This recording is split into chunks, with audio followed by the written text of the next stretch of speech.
Welcome to Daily Office Devotions. I'm Reggie Kidd, and every Monday through Friday, I offer devotional observations on some portion of that day's readings for morning prayer in the Book of Common Prayer. I'm very glad to be with you this Wednesday following the fifth Sunday after Pentecost. This happens to be year 2 of the daily lectionary, and this week we are in Proper 10. Our readings today come from Deuteronomy chapter 3, Romans chapter 11, and Matthew chapter 25.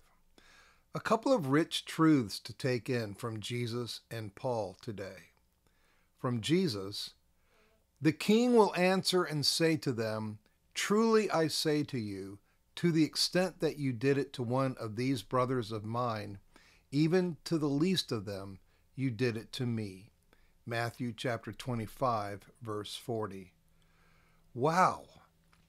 The king so identifies himself with his subjects that he receives service to even the least of them as though it were service to himself. It blows the mind. What a value that places on each and every person who comes into my path today. I can barely take it in. May I, as our baptismal covenant dares to say, seek and save Christ in all persons, loving my neighbor as myself. From Paul, the Apostle Paul wants to inculcate a similar sensibility, seeing Christ in the other among the Roman Christians, especially the haughty Gentile Christians he has pointedly been addressing in Romans chapter 11. Now I am speaking to you Gentiles. Do not boast over the Jewish branches. If you do boast, remember that it is not you that support the root, but the root that supports you. Do not become proud, but stand in awe. Romans chapter 11, verses 13, 18, and 20. In today's paragraph, Paul unpacks something he calls a mystery. How God is saving what he calls all Israel. Romans chapter 11, verse 25. It's a thorny matter, but it is tremendously practical. It's a call to a deeper love for Christ in the people he has come to redeem. Paul says that all Israel will be saved. Romans chapter 11, verse 26. To cut to the chase, Paul's all Israel consists of a full number of Jews, Romans chapter 11, verse 12, their fullness, plus a full number of Gentiles, Romans chapter 11, verse 25, the fullness of the Gentiles. Notice that the second word in verse 26 is so and not then. Grammatically, Paul is saying, in this manner all Israel will be saved, not after this all Israel will be saved.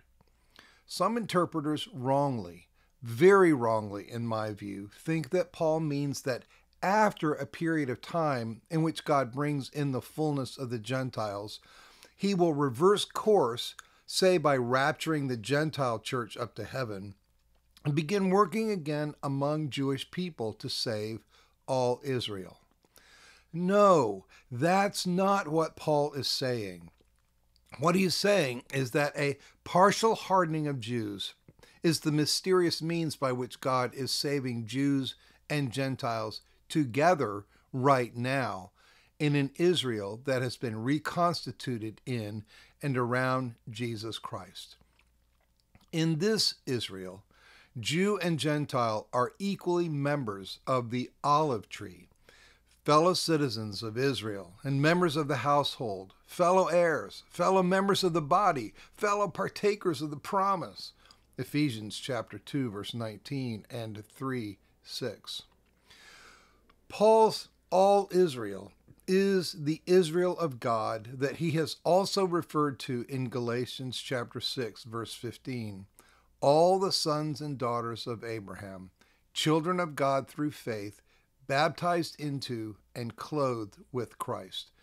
Galatians chapter 3, verses 26 and 27. Earlier in Romans 11, Paul had put it in terms of natural branches, the Jews' fullness, who simply belong there in the first place, plus the wild branches, the fullness of the Gentiles, who are grafted in. Both groups belong in the olive tree. That is Paul's all Israel. The way in which this all Israel emerges is the process that Paul is describing here. All Israel comes to fruition through the proclamation of the good news of redemption in Jesus Christ. By the unexpected, arms wide open reception of the gospel by the Gentiles, and the equal and opposite, closed-hearted rejection of the gospel by Jews, both groups have been put on the same footing. Both are equally in need of God's mercy, as he says in Romans chapter 11, verse 32.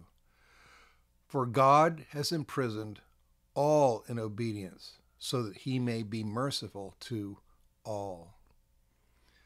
Both, according to Paul, in a word, have become outsiders who need a way back in.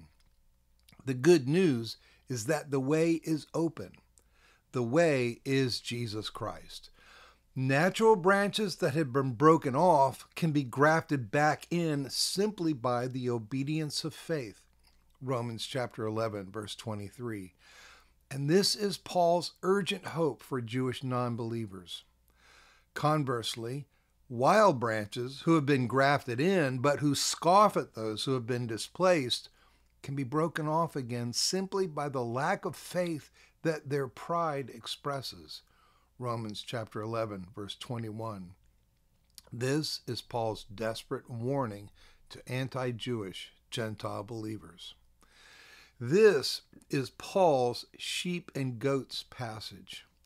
What's not always appreciated by interpreters of Romans chapter 11 is the fact that Paul is less concerned to solve a theological problem, what's God's big plan for Jews, than he is to address the lovelessness of the Gentile Christians in Rome. Jesus redefines love for the neighbor as love for his own person. Paul redefines the people of God around Jesus, making the honoring of Jesus all about honoring the fullness of his people, Gentile and Jew alike. I pray you and I live in these rich truths, and that you be blessed this day.